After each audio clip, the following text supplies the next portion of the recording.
के वचन, उठो जागो चलो रे जन, हर लक्ष्य की प्राप्ति तक रुके नहीं तेरे कदम। विवेकानंद के वचन, उठो जागो चलो रे जन, हर लक्ष्य की प्राप्ति तक रुके नहीं तेरे कदम।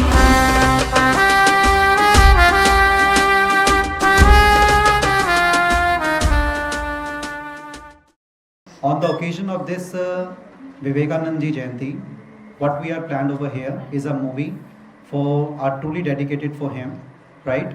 And what we all are supposed from your side is after a movie, we are planning having a quiz on that, right? इसलिए तुझे अकेले ही जाना पड़ेगा। तू जा। नररूपी नारायण कहो। क्या बोले? एकदम ठीक। मुझे पता है तू किस लिए मेरे पास। Day we are celebrating ours today. National Youth Day.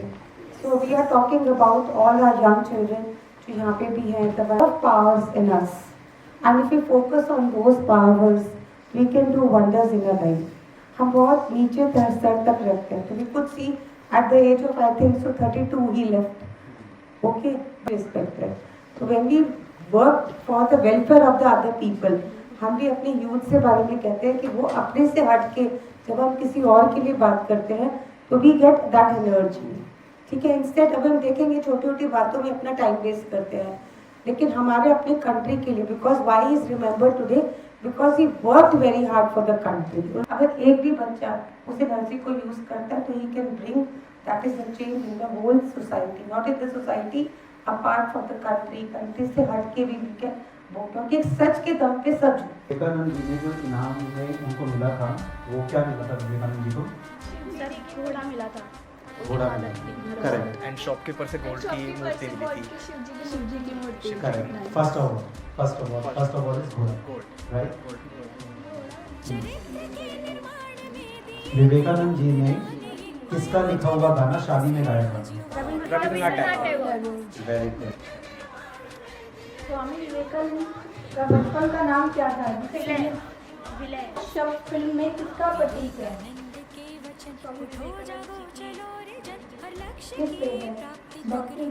First option राजनीतिक सत्ता, सेकंड धन संपत्ति, थर्ड ज्ञान आत्मबोध। ज्ञान आत्मबोध, थर्ड इज करेक्ट ऑप्शन। ठीक है। आप और उसके आप कौन से जो राजा थे जो कि उन्होंने उसको आत्मज्ञान की शिक्षा दी रिलीजन के लिए? हाथ रेस करेंगे सर। क्या राजा का नाम था और उन्होंने क्या सिखाया उनको? एक चित्र के माध्यम से उन्होंने क्या सिखाया? मूर्ति होती है, जो लकड़ियों की मूर्ति होती है, उनकी पूजा करते हैं, ठीक है, तो वो उसको थोड़ा नीचे मानते थे। तो जो राजा जी की मूर्ति जो फोटो थी उसको लाके उन्होंने उनके जो काम करते थे उनसे कहा कि आप इनकी फोटो पे थूको, पर वो नहीं थूका क्योंकि वो उस फोटो में अपने राजा को देखते थे। तो यही चीज़ उन्होंने ये बताई कि आप राजा की फोटो में आप अपने राजा को मानते हो, ऐसे ही लोग मूर्तियों में अपने भगवान को मानते हैं। Answer given by, very good, very good.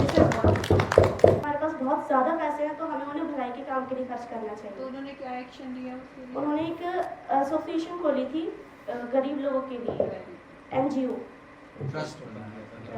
Very good, excellent. और पूछो, सब पूछे कि अच्छा, एक कांस्टेबल मिला था स्वामी विवेकानंद जी को, सबसे पहला कांस्टेबल जो मिला था, उन्होंने क्या उसको बोला था, क्या मैसेज दिया था? उन्होंने पूछा कि आप कहाँ कहाँ जाओगे, तो उन्होंने क्या उत्तर दिया उनको? बहुत सारे प्लेसेस के मुझे एक ही प्लेस जो रिलीजन प्लेसेस थी, सारे नाम लिए गए थे। एक लास्ट में उन्होंने वाराणसी बोला था। जो समिट हुई थी, सम्मेलन हुआ था, उसका नाम क्या था पूरा?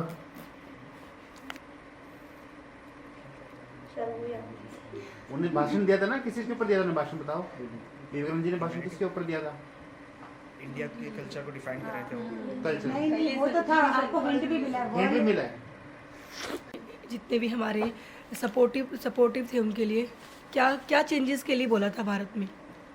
क्योंकि इज्जत करनी चाहिए, हमें भेदभाव हटाना चाहिए और सबको एजुकेटेड करना चाहिए। उन्होंने बोला हमारी छोटी जाति के आप कैसे इसको टच कर सकते हैं, आप सेंट है वहाँ पे, ठीक है। अभी इसके देखना, इसको और भी देखना, इन्होंने शरीर कैसे छोड़ा at the age of 32, how did he live, that is very touching. Completeness, जब बॉडी के अंदर जब कंप्लीटनेस आती है ना तो यू फील सेटिस्फाइड कि I have done much for the country, and then you freely you leave the मतलब सोल, ठीक है, उसके बाद आप शरीर छोड़ सकते हैं बहुत आसानी से। Swami Vivekanand ji emphasized on which kind of a development in a child? कि मैं कैसे पहन रहा हूँ, क्या पहन रहा हूँ, मेरी समाज में क्या वो स्थिति है अभी, मैं किस लायक हूँ समाज में, वो चीज़ें एजुकेशन से ही बंदा समझ सकता है।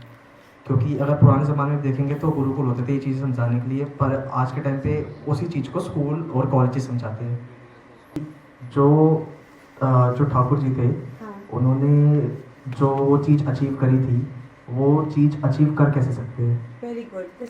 The light is that is empowerment, ठीक है।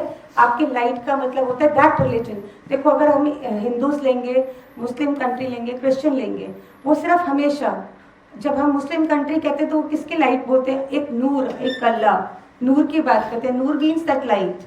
हिंदू रिलीजन में वो आपका दीपक जलाते हैं, that is also light. Christian में कैंडल जलाते हैं, that is also one light. You name anything that talks about one light, उसके लिए सारा कंसिडर करते हैं वी आर वन ओनली, ठीक है। वही लाइट आपका अगर साइंटिफिक पॉइंट ऑफ व्यू से देखो तो E is equal to mc square, that is energy can neither be created not destroyed but it can be, that is a transform from one form to the another. वही energy अगर आप अच्छे भाव लोगे तो मेरे तक आपको पहुंच जाओगे। आप कहते हो इससे मिलके तो बहुत खुशी हुई, अब खुशी कोई लेडी नहीं है कहीं, लेकिन आपको अच्छा लगता है उससे मिलके, है ना, तो वो एनर्जी ट्रैवल करती है। अगर आप मेरे बारे में बुरा सोच रहे होगे अंदर तो I will not feel like talking to you after some time, ठीक है। तो that is the energy you have to create. और एक और सबसे इंपॉर्टेंट बात होती है, जिस तरीके से एक आप लोग अच्छे टीचर्स देखते हो, सोचो ना कि आप अच्छा टीचर ढूंढते हो, ऐसे ही एक अच्छे टीचर को एक अच्छे स्टूडेंट की तलाश होती है। एंड ब्लेस अदर्स, इसका लाइट का मीनिंग ही यही है कि if you are pure you will be able to give it to others also. This one is again for Swami Vivekanand ji, right? Now I request Sanjana ma'am to kindly come forward and have received this book from my side, please.